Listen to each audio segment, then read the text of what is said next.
Don't let things fester. Tackle them now and sleep well. Like, I learned this lesson a long time ago with actually 50 Cent, with the 50th Law, written with Robert Greene. And he's like, if I've got a problem with someone, I'm going to go up and I'm going to talk to them. I'm going to say it. I'm not going to go home, think about it, talk to my partner about it, lose sleep over it. Sort that shit out immediately. Like, we let things get really big. You and I are actually really good at this. We had one just before this pod. Like, hey, this thing's bothering me. Let's talk about it. Yeah. And it was like, it was awkward. It was uncomfortable. But then we came to a great resolution. And now a huge weight has been lifted. Hey, Ben and Bergs listeners, I really want to apologise. This is a cracker episode where Bergs goes through his full reflection, but I forgot to tick the right microphone. So you're hearing out of my computer laptop microphone, not my actual podcast microphone. So I'm really sorry. But the best thing is I don't really talk through this podcast. So if you can try and just navigate your way through and listen to Bergs, he drops an absolute diamond. So check it out. And next episode, I guarantee I'll be back with better audio. Thanks, guys. Welcome back to another episode of the Ben and Bergs Show. I'm your co-host Ben with my good mate Bergs. How are you, man? Mate, I'm feeling amazing. It's recording on a Saturday. It's nice and sunny outside.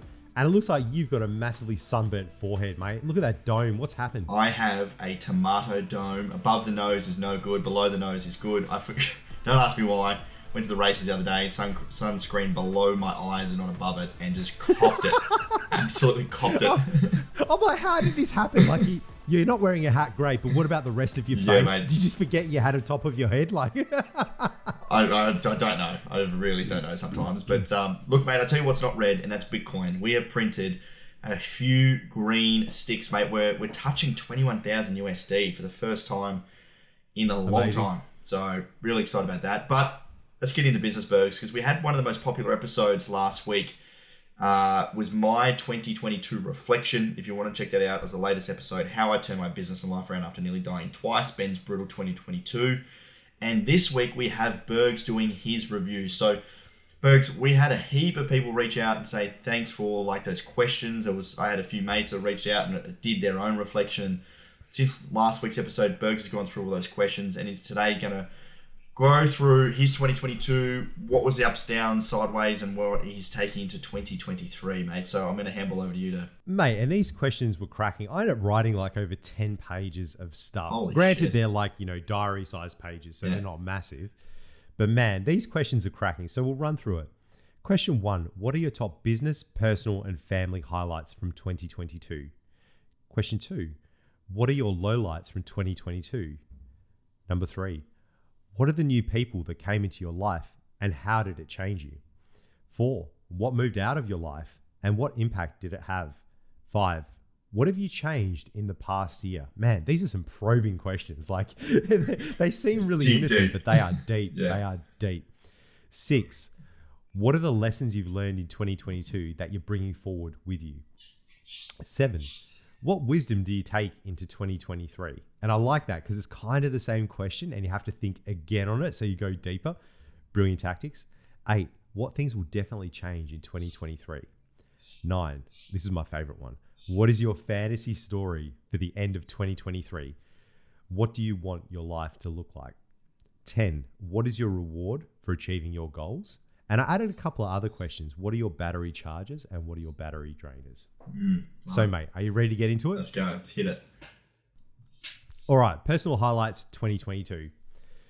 Became the strongest I've ever been. Just simple lifting, consistency, deadlifts, no fucking ego lifts.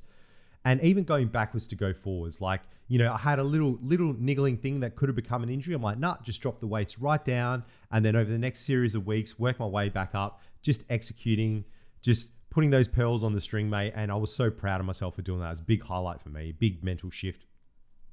I sorted out all my health issues. So I had bad guts, like sleep, allergies, all this kind of shit. I ended up, seeing GPs, going to specialists, getting it all sorted, doing the hard thing, had a fucking colonoscopy, got all that sorted. And mate, my life has changed dramatically. Like just the mental load of having that and fatigue is incredible. I feel great. I made the hard decision to change careers and chose uncertainty over unhappiness and joined Collective Shift. It turns out I am unhappy at Collective Shift, but beggars can't be choosers, mate. No, honestly, that was a really tough decision for me. Going from working for a not-for-profit in government for 16 years to then going to work in private industry, in a startup, in crypto, and having a family. It's just a hard mental shift. But the reality of that decision was there was no risk at all. It was just gangster. It all worked out. I get to do what I want to do every day. Had a couple of trips down south, which was just amazing, going down to one country with a family. Set boundaries with a lot of people. So I'm very poor with personal boundaries. So I've been setting positive boundaries and people just respect it, and my life's just been heaps better. Finally got around the things that were bothering me, like selling my arcade machines, painting my house. I didn't realize how much that was eating my brain every day until I actually did it, like the hard things. I shaved off my beard, mate. I got rid of it. Just let's go. It's gone, mate. And you're like, you're a different human. Look at your head bunch. Mate, we started the Ben and Bergs podcast and we've had guests like Chris Judd, which is just incredible. I still cannot believe that two absolute degenerates will get someone of his caliber to come on the show and just give a brilliant episode. I seriously upped my pizza game. So now, mate, I used to just make a dough like half an hour before, put it in the oven. Now I make a poolish dough. It takes 2 days to make. It's just incredible. It just bubbles up and it is just, mate, off the hook. And I've optimized for happiness, and I've read a ton of books and learnt heaps as well. They're probably my personal highlights for 2022. Where does this year or last year fit in rankings of, you know, your last 10, 15, 20 years? Like, you changed jobs, you got fit, you chose one. happy. Yeah, biggest year ever. I feel like I was a fucking potato before that. Wow. And I feel like that a lot in my life. Like, even if I look back 3 months, I was like, what a dickhead. I was so dumb. Wow. And that's how I know I'm doing the hard things and I'm growing. That's fascinating. I still feel like an idiot every day and I've got a lot to do. But I always think, when is the best day? It is today. I don't look back and be like, oh, my life was so great then. Do you think coming across into a private startup company has unlocked your potential or pushed you to do more, or you are now just enjoying it so much that you're just delivering better shit? Or, you know, does that make sense? I definitely feel less tension because I'm doing the things that I want to do, and the skill set that I've cultivated over the last, decade plus. I can now deploy that. There's no frustration. I can move fast. There are other frustrations in the business, of course, like every business. They suck in certain areas, but they're just things you have to deal with. And I think this is better for me because I can be my entire self. I don't have to put on a front, act a certain way. It makes more sense to me to be here and act this way. It just feels right. Amazing. Brilliant. Yeah, man. All right, family highlights. So the missus got into Masters of OT, which is huge. She's going back to study. That was great. My daughter learned how to read, which was massive. Amazing. The other day, she picked up a thing and read conjunctivitis, and I was like, holy shit. We're better as a family unit. We spent way more time together. I'm a lot more comfortable with everything that we're doing. I just love, we're cooking more together. We're just doing basic human stuff, and it just feels amazing, man. It's really, really good. Was that because of anything that happened? Like, what's triggered that? I think I've actively wanted to do it. Also, I'm working from home, so it makes it a lot. Even though I work from home a couple of days a week previously, I don't always have to go to the office. I feel like I have more time. I can do more things. I can do drop-offs and pickups for school, and I can allocate more time to myself. I need to get better at it because I'm not used to being fully remote. But I think that has contributed to it. And also, working in government was more about relationships and maintaining it and super long-term things. Whereas this is more about, and that's what people are incentivized to do. This is more about incentives, going out to the market, getting quick feedback, moving at pace. I understand it a lot more, and the feedback mechanisms are a lot better rather than relying on individuals who may change their mind at a certain whim.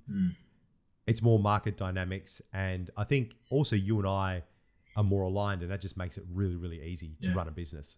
I think, and you mentioned, like, when you're working at corporate, it's a pain in the ass. You have to go into the office, you'd have to do stuff. Like, there's no need to be there most of the time, but you got to do it anyway. And you come home, you can't be arsed, you're tired. Like, it's a whole different dynamic when you're just working from home and you can structure the day or the week that you want to have. Yeah, and it's taxing. Like, there were so many meetings. The meetings were ridiculous. Most people didn't need to be there. Every asshole had an opinion. You had to listen to them. And you're just wasting people's time because they're paid a salary. There's no bonuses. There's no nothing. It's just your salary. and people are justifying their existence. If that happened in our business, we'd be like, great, we understand your point of view and why you might think that, but this is the direction that we're taking and this is why. Yeah.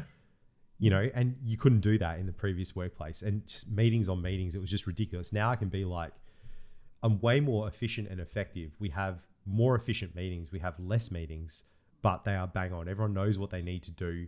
We're on a certain time limit. If people are talking too much, other people will literally cut them off and be like, you've had enough. I need to talk as well because this is the only time we have. Yeah, we've got 4 more minutes to shut up.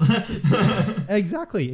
And also working async, and we're quite good with our communication channels, whereas before it was all in email or Teams or video conferences. Everything was an hour. Everything was we need to meet. Now it's a 10-second voice message. We need to do this. This is what's happening. Yeah. You know, it's much easier in a much smaller business rather than a large bureaucratic one. Nice. All right. Business highlights 2022. Surprisingly, I haven't included what we actually achieved in my old job. So I'll do that now. That was releasing mobile apps to the App Store and just changing the way that Health did mobile development. Super proud of that. Now, Collective Shift created a high-performing development team. Ran that team. It was amazing. We created a dashboard, portfolios, NFTs, lots of integrations. It was just so good. Created a product strategy, and I knew I nailed it when the employees got back to me and they were like, holy crap, this is what we needed, like a true North Star. Like, this is what we're all working towards. This is what we're doing this quarter, and this is why. And Ben looked very smart in front of investors with that. I achieved my targets, which was really, really good. So first time I've actually had bonuses and achieved those because I was just working like an absolute animal because that's just how I live. Joined Entrepreneurs Organization, which was actually huge. So this happened in like July, August, and it's been life-changing to be able to talk with a group of peers, take your challenges there, have their eyes and experiences across it. It's just amazing. Increased board performance on the school board that I'm on. So I've been working on that with them, running more efficient and effective meetings, and now they're just crushing it. Traveled to Melbourne and bonded with the team. That was just heaps of fun.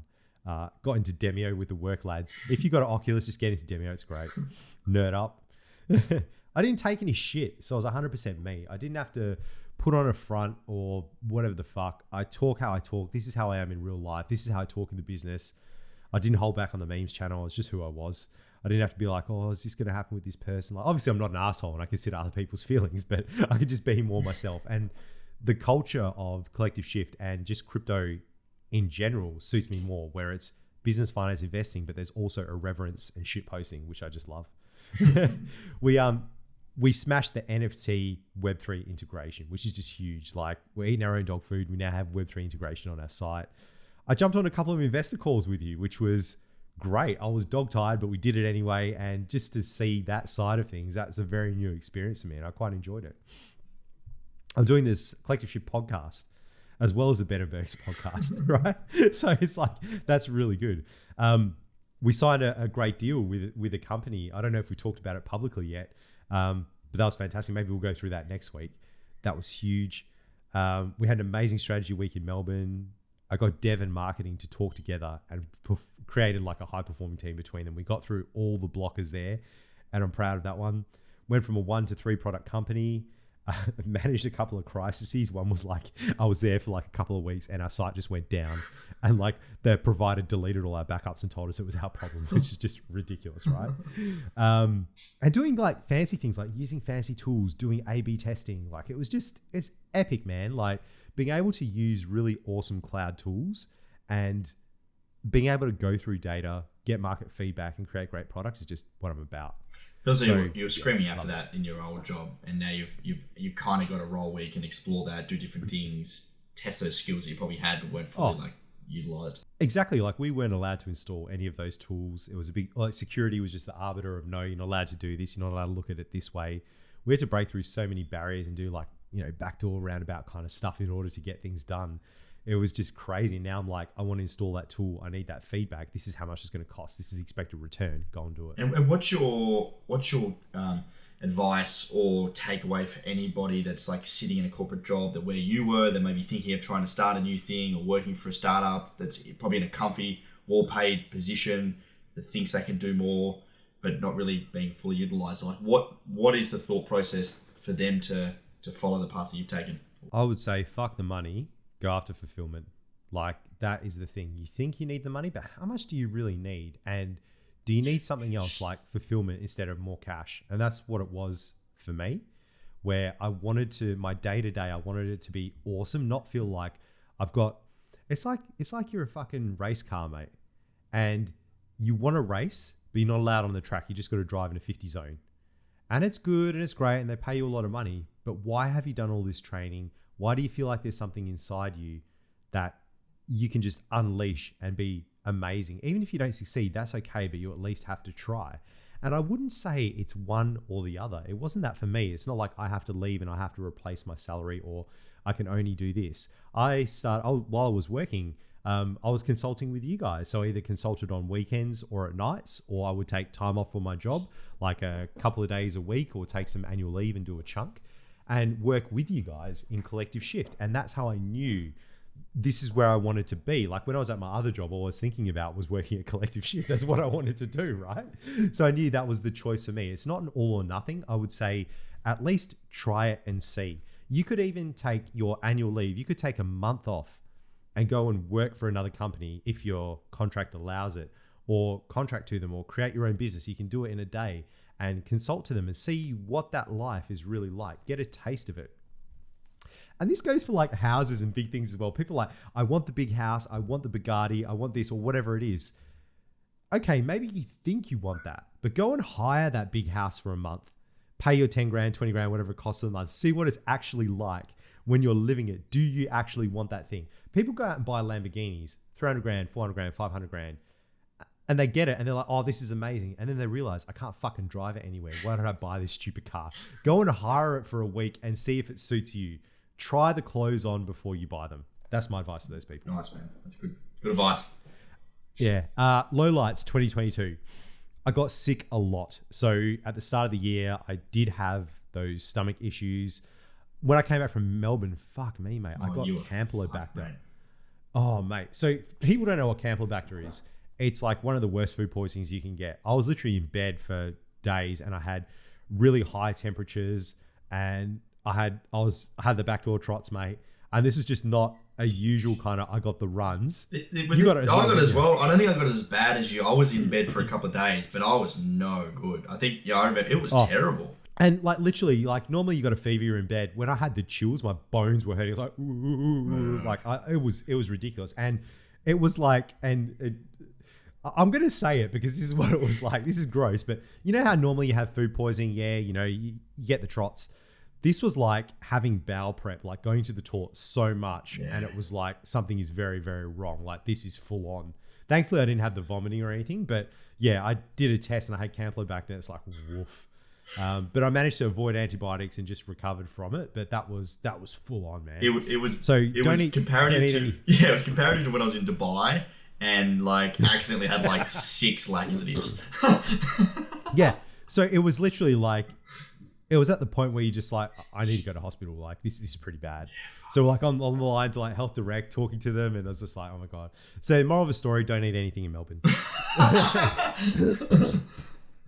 A lot of the lowlights were I did have a lot of pain and fatigue from that. So no, not from that, from just pain in general. A while ago, I had like a car crash and I had whiplash and I've had like back pain and those kind of things. So towards the start of the year, I was sitting at my old job and then I came into collective shift, pretty much got COVID straight away, worked through that. And then I wanted to prove to myself and to you guys how good I was. Sat at a computer for like over 12 hours a day, wasn't exercising, wasn't doing that stuff. So because of that, I was in a lot of pain. I was very tired. And I also hardly left home. I prioritized work too much. And I need to get better with that. Because, you're looking after the entire person. You're not just looking after one kind of aspect. I cared too much about what other people thought and I let the little things get to me. Reflecting like really deep, I did that way too much and I'm like, why? Why does that even matter? But when you kind of all go and you're deep in operations and you're stressed and you're fatigued, those little things start to get at you and you pay too much attention to them. There's this thing I heard recently about being above the line or below the line as a business owner or employee or at work. And when you're below the line, you're tired, you're grumpy, you're feeling sort of a bit anxious and anything that pops up can really niggle at you and you start to like get really worried about it and whatever. And when you're living below the line, it's really hard to maintain that sort of like self-awareness and stay on top of things. And when you're below the line, that's when it's time to rest and, you know, recover. And that's really hard to do because it's like you always want to be go, go, go, go, go, go, go, go. But being below the line is not, it's kind of counterproductive. Where being above the line, you're rested, you're self-aware, maybe you're meditating, you're journaling, and you can sort of crush those things as they come up. They probably still annoy you, but it's faster, if you know what I mean. Like you're not like constantly sitting there because like if you're hungover or you're tired or you're worried or anxious, it's going to like cultivate. The emotions come up, and it reminds me of the Feynman quote where the first rule is not to get fooled, and the easiest person to fool is yourself. And we lie to ourselves, we tell ourselves stories. We are not good at mediating the own thoughts in our head or understanding how we're feeling. Like if I'm tired and I've got a little bit of back pain and I haven't eaten, all that's going to affect my decisions, my thinking. And I don't even know that that's happening at that point in time. It is the easiest thing to say, but the hardest thing to do. And a couple other lowlights, whole family getting COVID, wearing masks everywhere. Like when I had to go to the office and with a big beard, that was just rubbish. Isolations, lockdowns, and also a bit of isolation working from home. So I'd never worked from home completely before, and it's taken me a while to kind of work it out. And before you'd go to the office, you get all this incidental kind of meeting with people and talking and coffees. All that went away and it was just work. And then you're like, whoa, I've been at home for a while. Like I need to get out and see my friends. It's more about deliberate planning and getting those activities out. And all right, question 3, new people and how did it change you? So meeting all the people at Collective Shift, like they're not new people because I know them all, but actually getting to spend more time with them, like spending time with you, you know, Tim, Matt, Nick, everyone else, like Dave, Leon. It's just been fantastic. Like talking shit with you guys, having strategy, getting around it, like strategy, coming together with a plan and executing on it. But you're just all generally good people. Like I fucking love you guys. It's great. In EO group, I got 4 new amazing people that I would say are my friends, and we're all going through hard stuff in business. We've got a business mentor as well. A bunch of entrepreneurs that I've met in the crypto space. We all just get along because we're all going through the same hardships. This is like when we did our MBAs, it's like you're instantly friends with people, provided they're not dickheads, because you're going through the same hard experience. You're generally in your late 30s, early 40s. You probably got kids, you're working full time and you're studying and it fucking sucks, and you're all going through that together. When you meet another founder, like you just know straight away. Yeah. Everyone glorifies it, but behind the curtain, it's just work and it sucks and it's hard. And you instantly bond with those people. So I've really enjoyed that. And I think in terms of friends, got a few new friends as well, which has been really good. Some that we now meet like weekly or multiple times a week. And I really focus on not necessarily meeting new people, but deepening the relationships that I had, which I'm really proud of. And I think like a goal would be to meet at least one new person each week this year. That's what I want to do. I think I could easily achieve that. Awesome. And I think just meeting one person, that's like at least 50 new people, which is it's just cool, man. Like, yeah. And if it's like you set yourself that goal, you're actually going to do it. All right. So what moved out of your life and the impact? So 16 years of government bullshit moved out of my life. And the impact, honestly, is still with me. And the exhaustion was incredible. Like just the exhaustion from opening the hospital in 2015 was still with me. Like I remember a guy left 3 years after that and he said it took over a year to get rid of it. Just all the thoughts, relationships, patterns, neurons that fire in your head, it's still with you. And then even people call me now for like, you know, advice or whatever it may be. Cool people from around the hospital. I still help them out, talk to them for 10 minutes, but just those problems. And I'm like, my God, thank fuck I don't work there. And it was very fulfilling and we did fantastic work. But after a certain set of time, you just want a different set of problems. Like I know on this pod, I bag it out a lot, but the reality was I stayed for a reason. I was fulfilled. It was great, but I just wanted more. It was time for me to find that more. It's like having an ex-girlfriend, isn't it? It's like you look back and go, fucking hell. Honestly, I look back and I talk about this with my mate Joe all the time, how toxic and abusive that environment was. And not the Fiona Wood Foundation, not the unit that I worked in, but the entire area and directorate that I worked in and how that functioned was horrible. It was really, really bad. It was abusive, right? And it's not just to me and my point of view. I was relatively okay in it. but what happened to other people and how they were treated, and even I would say dehumanized with the way that they were treated. It was quite poor. It was very, very poor. Terrible. And that was reflected in the culture of the organization. What moved out of my life? My beard. Moved it on, mate. Cut it off. Much easier life. I moved on part of my ego as well. Like I've been actively trying to do this for years, where a lot of what I do is, and humans, we have ego, and it's what propels us. If we didn't have ego, we wouldn't build buildings. We wouldn't push ourselves forward. We wouldn't want more. We'd be sitting in a hovel somewhere. So it's good. Too much of it, and if it drives you in your decision making, is not so great. So I've really tried to remove my identity of being Aaron, Chief Digital Officer, Health, Hospital. Now I'm like, yeah, I'm Chief Product Officer, I'm a podcaster, I'm a few other things, but no, I'm just me, and I'm trying a bunch of stuff, and I'm just in this world. And even like with lifting, like I was saying before, like I've taken the ego out of it. I'm doing this to better my health. I don't have to reach a certain goal. I just need to exert effort, and I have to do the boring thing time after time. And what's moved on? Holding back. I'm now a full degenerate. I take my whole self everywhere, even at work, my podcast, my normal life. And that being said, it doesn't mean I'm an asshole, I'm rude to everyone, but I will say what I think, and I will say it in a nice way, but I'm not going to hold back and be like, what does that person think? Or is this going to happen? Or I don't worry about that stuff anymore. That stuff doesn't bother me. And people are like, oh, I never would have said that. And I'm like, yeah, but it needs to be said. This thing's happening. You're all feeling it. Just tell the person, be like, hey, did you know that this is happening? And this is kind of the effect that it's like, just live a good life. Don't be an asshole about it. But, don't worry about offending other people. You got to life punishes the vague wish and rewards a specific ask. Just be yourself and get amongst it. I think that was a big. That's an interesting point, because you mentioned one of the things that you probably sat and worried about too much last year was thinking about how other people felt about you. What was that transition like? Was it a mental model? Was it the way of thinking about things that changed from worrying about what people think about you to like not giving a fuck?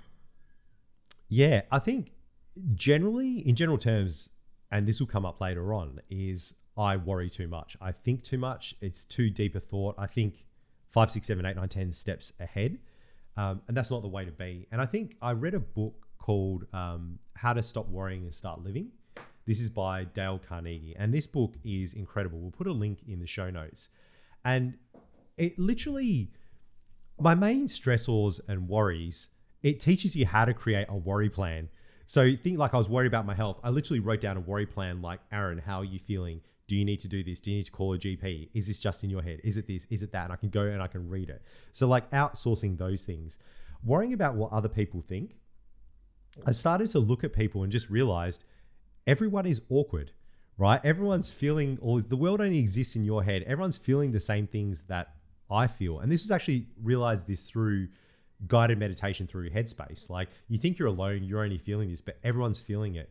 And it was reaffirmed with that documentary Stutz as well, with Jonah Hill, where, he's saying like, no one is absolved of human problems. They are still human. Everyone has these, everyone's battling with them. Whereas I was thinking in my head, what does this person think? What are they going to think of me? And even just talking to solopreneurs where they were like, you can't be everything to everyone. You need to be yourself, put it out on the market, and the small segment of people will just self-select that I like that guy. That's what I want to be. And even my posts on LinkedIn, Twitter, everywhere else, it would have to be professional and all this kind of crap. I really worried about my reputation. Now I'm like, no, this is who I am. 90% of people are going to say, fuck you. But that 10%, they're going to say, we really want you.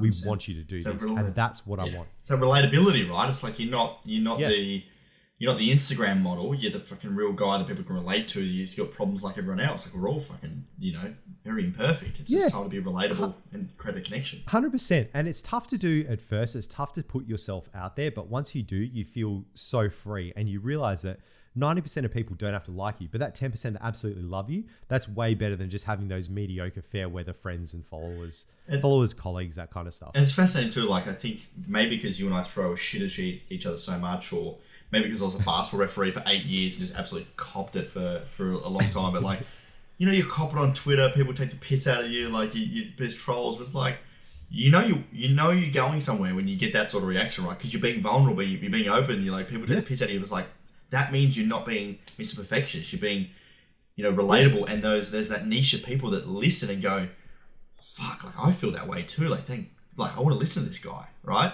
100%. And that's it. Like you when you get that engagement, you need to say something one way or the other for people to engage with it. If you're middle of the road, that's ridiculous. Yeah. Like, don't be that person. You're not being yourself. Yeah. And you're not really going to get anywhere. You will always just be middle of the road. All right, 5. How have you changed in the past year? Became myself more, live the way I want to live. So I still need to optimize this more and more day-to-day lifestyle setup, but I'm now living the way I want to live. No one really dictates to me when and where I have to be, what I have to do, and I'm still getting everything I want to get done. This was actually highlighted to me, 2 days ago. I'm now super comfortable around other people and can see how awkward other people actually are. So this is actually like a family meetup, right? So my sister-in-law is getting married. There's a big family meetup. And I was just like, what's going on? People I've never met before, having beers with them, talking to them, just like, what are you into? What's going on? And I was like, holy shit. Like, even though I seem very extroverted, I'm an omnivert, so I'm quite introverted at times. But even a few years ago, I would have been super awkward going there, talking to people. Now I'm just like, it doesn't matter too much. Just have a chat, see what they're about. It's not like, I have to come off as this or do that. It's just like, have a talk, just be great. And that was just an incredible feeling for me. I was like, oh shit, I don't feel those things anymore. That's really cool. What do you put that down to? Is that the change of job? Is that doing the podcast? Is that like getting back in the gym? Yeah, it's being myself. So I don't have to think, what do I need to be? What are these people going to think? I just rock up as myself and talk to people. And it's also putting myself first. So myself first in life, in the business, working out, looking after my body, and just being me. Nice. Like, all I have to do is show up and be me. I don't have to think about anyone else or anything else. Just show up. Nice. And it's just a really freeing feeling. Like, what is this person going to think? What if I swear? What if this happens? I'm like, don't worry about the what ifs. If it happens, they'll tell me. And if they don't, then it's not a problem. I like it, man. Yeah. And you'll be able to see it on their face anyway if you're being a dickhead. You know you're being a dickhead. Like, I just don't have to worry. It was great. It was so good. Thinking more long term. So I'm a lot more patient. I still have a huge sense of urgency where I want to get things done, but I'm patient with the results. So impatient with action, patient with results. I think that's really helped me a lot as well, because I didn't have a lot of control previously in my life over those things, being unwell and working in a job where I didn't have that. Now I have more control over the effort that gets put in, and the results are determined by the market. So fantastic. And focusing on long-term things with long-term people. That's just what I want to do. Like, it's great. It just makes so much sense. Now, here's the juicy one, mate. This is the juicy one. Clear my throat for you. Lessons learned bringing forward to 2023 and some wisdom. Are you ready for the wisdom? Yeah, mate? I love it. Let's hit me. All right. Money doesn't matter. How you live your life does. And this was huge for me, where, you see your bank account go up, it goes down, your investments. And I was tying too much of my worth and achievement to it. And the reality is, it doesn't fucking matter. What matters is the day-to-day, how you're living your life, how you spend time with your family and friends. They're the things you're going to remember when you're 80 and 90, not having an extra 10 grand in the bank. And I think I am saying that from a position of privilege as, an educated person, a white collar worker that's on a decent salary. Obviously, if you don't have that money, that's going to be your priority. But for me, when you get to that point, definitely make that right choice and optimize for happiness and fulfillment. Like, that is what I need to optimize for, not always optimizing for cash, because cash doesn't buy you that. Money only solves your money problems. And I have to learn that lesson year after year after year, because you get caught in that trap again. You compare with your friends, you see salaries that come out. You're like, oh, why am I putting in all this effort? I need more money. And it's like, yeah, you get the money. Now what? You're just stacking more marbles. What are you really going to do with it? What are you going to spend it on? Lessons learned. Where's the fire? Why I'm always running around like a mad bastard, like my house is on fire or something's happening, to get everything done. I don't need to do everything. I don't need to account for every nanosecond in my life.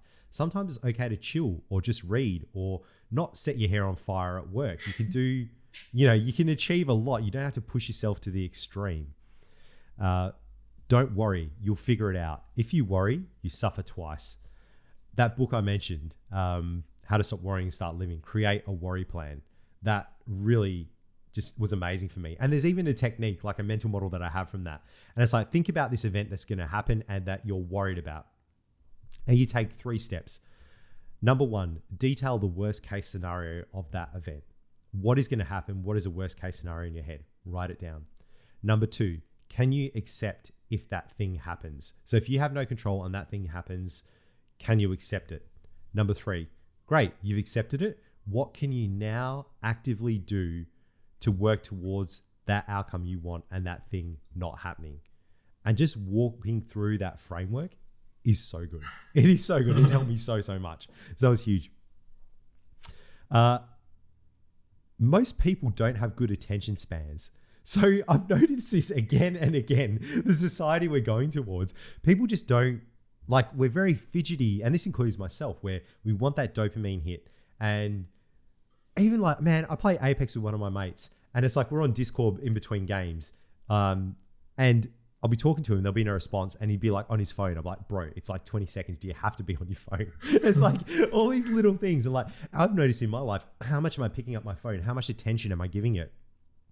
And it's just a trend I've noticed. And it's something that, you know, this is something that's being taken away from humans. You need to just get back and do basic human stuff and just reset. I think that's really important. We've learned that a lot during this year as well. Two Naval quotes that I basically live by now. Happiness is a choice you make and a skill you develop. And desire is a contract you make with yourself to be unhappy until you get what you want.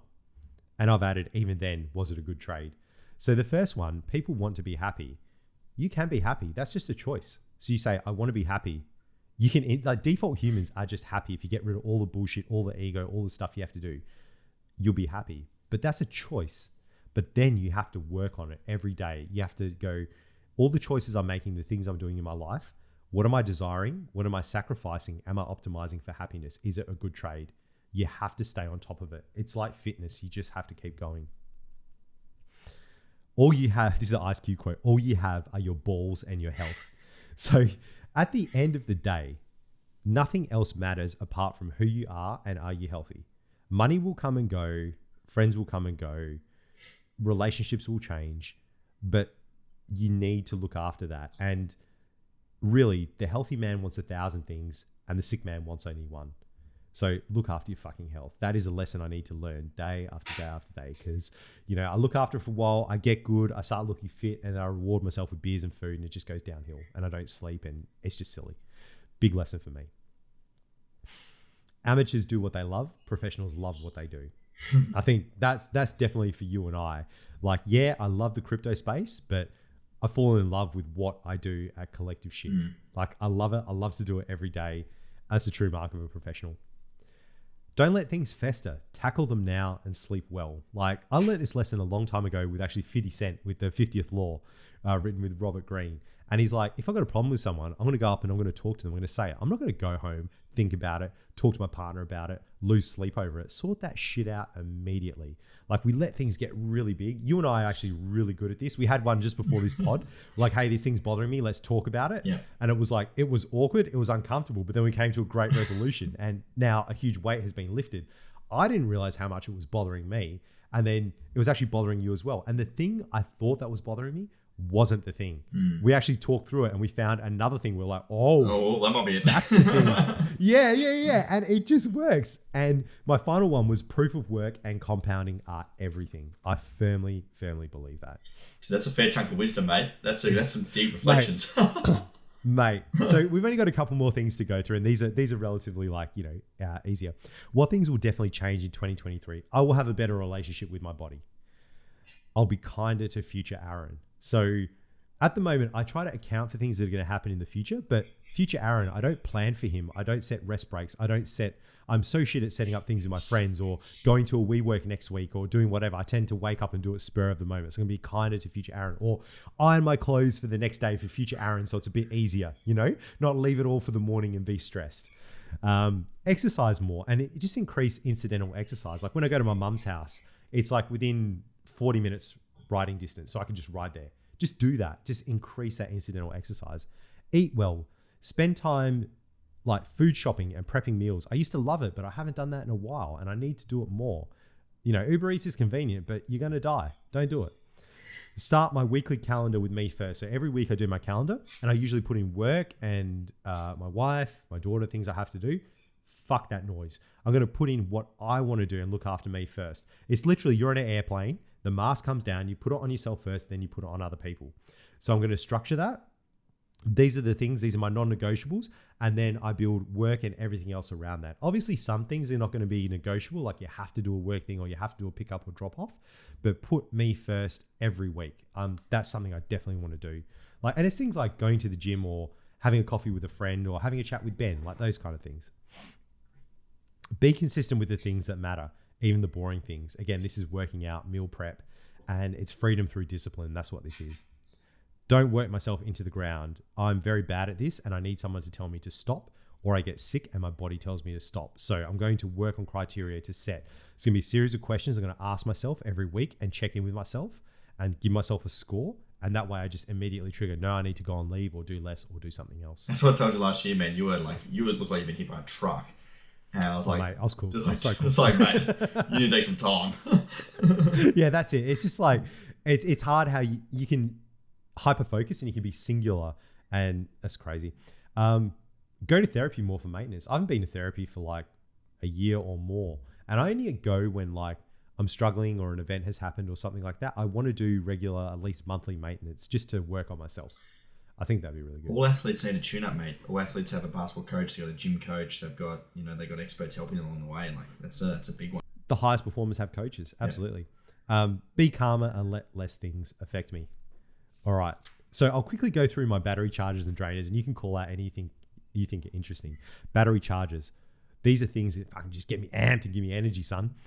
Podcasting, building and creating, cooking, meeting new people, brainstorming and talking about the future. Lad, just get me around a whiteboard. It's on. Let's go. Lifting weights, riding my bike, playing pinball, new experiences, working with my hands, no matter what it is, reading, meditating, going to the beach, and driving my V8 like an absolute broken. I just love it, mate. They're the things that give me energy. Battery drainers. Sitting in front of a computer for too long drains me. Having too much in my calendar makes me just go, oh. Feeling rushed all the time. Life admin, my God. Worrying and overthinking. Some family members. So that tells me I need to set better boundaries with them. Any type of finance or tax compliance. I love the strategy, getting down with an accountant or a finance person and working it all out, but then getting the documents together, doing the spreadsheets, looking at the fucking blockchain, my God. Even just prepping. And it's worse in my head than actually doing it. It's probably only an hour or two's work, but just, feeling like I'm always on the clock and having to optimize every second. And this is something I do to myself. This is not something you do to me. You're the CEO of the company, but I always feel like I have to maximize every second of my life when I'm already producing insane value. I could literally sit down for half the day and things would still be okay. And I need to get better at that, not always being like, every second you need to prove your worth. It's like, no, every second you just need to get better. And that might be you need to go and work out or have a 15-minute break. I actually think that's... Do you find that for yourself as well? It's fascinating. I've been thinking about this a little bit more. I haven't really spoken about it too much, but I've been thinking about this more and more recently. I think it actually comes down to the fact that we all work remotely. And we have this in-desire need to showcase what we're doing because we don't see each other, right? Yeah. We barely see each other. How do we signal to each other what we're doing and what, the work we've been... It's like, how do I do that? Oh, I always have to be on Slack. So if I reply, that means I'm working. Yeah. This is the equivalent of the manager that wants you to sit in your desk so they know you're working. I'm like, no. You measure on value. We measure on value as well, but we still do this stupid shit, don't we? And I think it's just a communication thing. Honestly, I think it comes down to communication. Like we had it with one of our staff in our team, that there was like, we don't really know what they're doing. And then when you sit down and actually ask them what's going on, you realize that there's this mountain of stuff you've got no idea about. It just sort of opens up. It's like, oh, right. So I think it just comes back down to a communication thing. Some people are innate in like, working up a bit of anxiety around that. I think that's both you and I. I think it's a middle ground. Absolutely. But then it's like, when you get reassurance is hard because you always want more. And you get reassured, and then 2 days later, you're like, oh, but what are they thinking now? And it's like this brilliant Jack Butcher diagram. It's two circles. It's like them thinking about you. It's just a dot in a circle.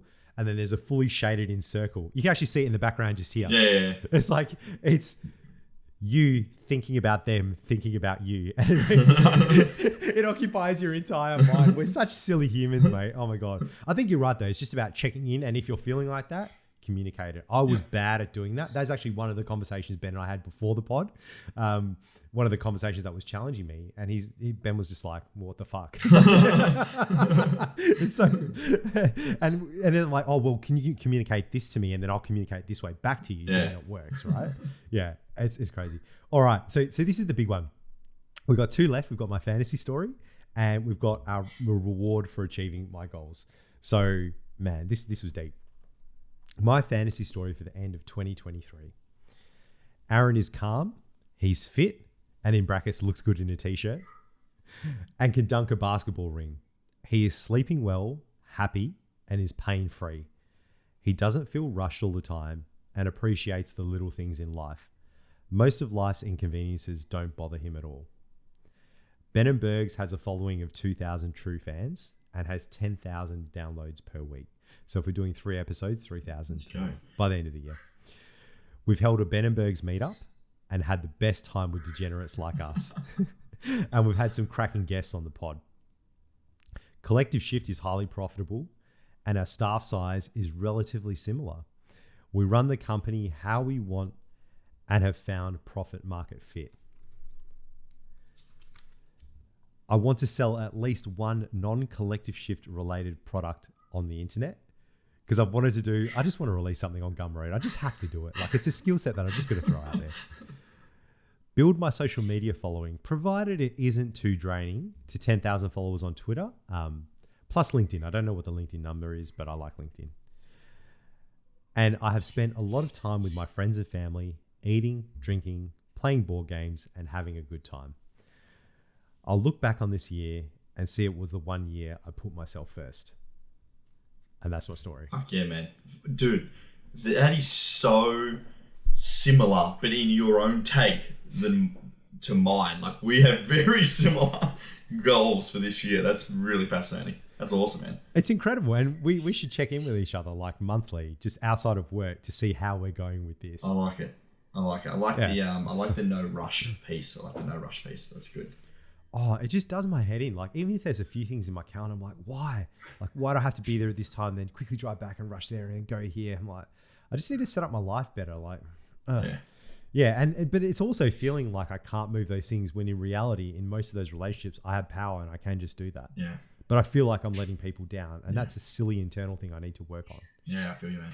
Nice. Yeah. I like it. And then my reward for achieving goals in 2023. This is very hard for me to do a goal because I'm already so grateful for everything I have in my life and I feel like I've got everything I need. But the reward for achieving my goals would be a trip to Japan with the family. That would just be amazing. And buy a property by the beach. Now, I understand that one is very cheap and one is very expensive, right? But this buy a property by the beach, it's not going to be a fancy beach. It's going to be miles away in the middle of nowhere. It's going to be a very small unit or something, and it's probably going to be a rental. That is like a pie in the sky thing if my finances can do it. If they can't, it's just a goal I want to get to in the next sort of 5 years or 10 years so I can retire at that place when I'm 65. That's just something that I want to achieve. Amazing, man. Great work, dude. So well done. Mate, how was that reflection? Was that one, like, how was that rank in terms of your previous reflections?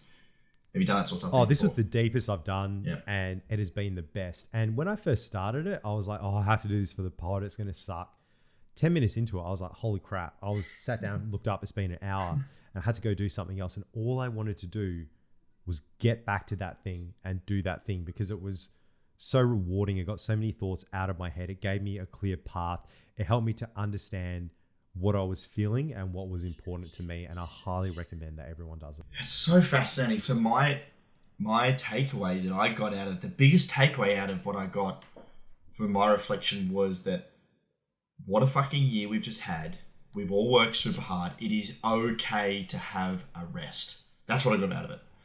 Because, like, you and I are both the same. It's like, you can't put the pen down. You can't put the laptop down. You've got to keep just going and going and going. But when you do that reflection, you're like, wait on a minute. You just ran a marathon. You just finished the marathon and now you want to run another marathon. No, if you keep running, you're going to fall over, trip, and kill yourself. you need to like have a break, rest, put your feet up, ice those knees, and get back into it in a few weeks' time. 100%. Why are we sprinting marathons? Why are we not more like pro athletes? And this is the whole thing. We're working like, see, it's funny. Like you work like a cow where you toil every single day. But you're supposed to work like a lion. You rest most of the time. You sprint, you hunt, and you enjoy the reward. What we're doing is a mix of the two. We're working like lions, but toiling like cows. So we're sprinting everywhere. And what do you think is going to happen? We're going to get cranky. We're going to burn out. We're going to make the wrong decisions. So I think you and I need to do regular check-ins on this. And we've been actually really good over the break, forcing each other to take leave. And again, I'm still an idiot. I'm still checking in on Slack. I'm still doing stuff, but at least I'm taking leave and relaxing quite a bit. You've had a little bit of leave. You're going to take more leave. You've got that planned. And nothing happened. We're such idiots. We set big stretch goals for quarter 4 and we achieved all of them the first time in the history of the company. And we're just like, okay, that's good. What about quarter 1? Like we haven't rewarded ourselves. We haven't talked heaps about it. We said congratulations, gave ourselves a pat on the back. We're not like, holy crap, that was incredible. It's like, all right, what's next? And we're depriving ourselves and robbing ourselves of that joy. But again, I don't know. I need to work on how to reward ourselves, how to acknowledge it, and then how to set the next steps, because it's always just the next thing. And if you do that, you're caught in an infinite loop. There's this brilliant piece by Osho. I'm going to write it down now to put in the show notes. It's 12 minutes. You guys really need to listen to it. It's just about desire, and you're just on an infinite loop. Again and again, I desire the new thing. What's the next goal? What's the next goal? And if you drop all of that immediately, you are happy and you are enlightened. You're living as a human was supposed to be. And the way that he speaks about this, I try to listen to it at least once a week, is just incredible. And I need to get back to more of that. It doesn't mean you do nothing. You still have your goals and you still achieve them, but you're more in balance and you're not so extreme. Because the more we do that, the more we train our brains to be that way. And by the end of the year, you're absolutely cooked. It is crazy. That's why you see like all those business owners that are in their 40s look like they're in their 70s because they've done that. You've got no soul left. Mate, amazing look back. Dude, that was incredible. Well done. I think we're both pretty short on time. So do we want to... No, we'll do meal of the week and meme of the week. We're going for it, mate. Okay, let's do it. I'm not gonna let this post. We'll go. Let this pass. We're gonna do my meal of the week. So get amongst this, lad. This is a home cooked meal, and this is cow sway. Do you know what this is? Have you had this before? Cow sway. No idea. Okay, so this is like a Burmese laksa. You know what a laksa is? Yeah. Yeah. Okay, good. This is a Burmese one of those. So it's like a coconut based like soup with like chicken and garlic and everything in it, and then all the accompaniments. You got heaps of lemon in there. You've got egg. You've got fried garlic, fried shallots, fried crispy bits, fresh shallots, cut up onion, coriander, and mate, my God, this took me back to my childhood. I had this meal probably when I was 6, and I still remember it from then. And I've had a couple along the way, but they have not compared. And this, I shed a single tear. It was that good. It was my mum's friend that made it, brought it over to her. Mum's like, you got to come over now. Cooked it up, and it's got egg noodles and everything through it, and it was just delicious. It's like the warmest hug, and no one talked. We just sat there in silence. We just ate and grunted, and it was incredible. This was, I would not change a thing. It was 10 out of 10. It was amazing. Home cooked Burmese food. Amazing, man. It was beautiful. Nice work, dude. That looks brilliant. And yours looks fascinating, mate. So tell me about this. I'm just pulling up the menu. I took a photo of the menu because I was like, I'm going to forget what the hell this actually was. So it looks like a truffle sauce as well. Yeah, it's a bit of a truffle sauce. So what we have here is the Wagyu bresaola. I think that's how you pronounce it. Yeah. Cauliflower and truffle puree with 62 deg egg. I'm not entirely sure what that is. I think that's the 62 degrees eggs. Yeah, that's like a soft egg. Yeah. And we've got the potato fries. And mate, this was just incredible. Now, I'd already started to eat this, as you can see, there's a little bit of steak missing, but this was wicked. We were over in Bendigo. I was watching my sister moved to Bendigo. She's over there, so we went over there, had a meal, and this was just wicked, mate. It was like, share plates. We just got a heap of different stuff. We got like short ribs. We had some swordfish. We had pork, scotch. Pork. What's it called? pork belly, braised Yeah. lamb. We had some salad. Yeah, dude, this was Mate. it was top notch. All the fancy things. Yeah, this was top notch. Awesome fries. Steak was cooked beautifully. This is like a good 9.6. That looks incredible. That's super fancy, mate. Yeah. Amazing. Absolutely amazing. Right, you got a meme for us? Now, we're going to go to meme of the week, and I'm going to show you a little something first, because I myself got memed. So, mate, we're playing presidents and assholes, and for a while, I was the asshole. So there you go. I had to wear a neck pillow on my head, and mate, I was sweating. And I didn't get to sit on a chair because I was the asshole. I had to sit on this thing that was like 2 inches high, like a little stool. And we were drinking, probably on our 4th bottle of wine, and they even stitched me up with the cards. They printed out these Berg heads and they put them on the cards. For those that haven't seen, this is the Berg head on the back of the phone there, and just, oh my God. It was horrendous. So I got stitched up, and this is what they did. They made me into a meme. It's like, but our princess is in another castle, and I'm looking like Toad there. This is just ridiculous. This is ridiculous. Right, great Mate, stuff. what an episode. Yeah, good reflection. Really love that. If you want to listen to my other reflection, mine was last week, and check that out. But what on Bergs, if you want those reflection questions, we'll drop them in the description below so you can do it yourself. Make sure you get in there and get it done. And we do have an interview coming out. It might already be out by now, maybe out soon, with Reese, which is an epic episode. It was around how I really enjoyed that. Oh man, it was epic. You know, if you're looking to travel, work remotely, work in a crypto company, structure your tax, build wealth, that is definitely the episode for you. It was a cracking episode. And it was so interesting because he's just a really well-traveled and experienced human being, and quite philosophical as well. And his outlook on life is very different from the majority, but his life setup, he's working towards it being very incredible. And just to talk to a person like that, and he also works for a startup and in Web3, so we get to speak about that as well. But it started off as, hey, you're doing these things in Web3.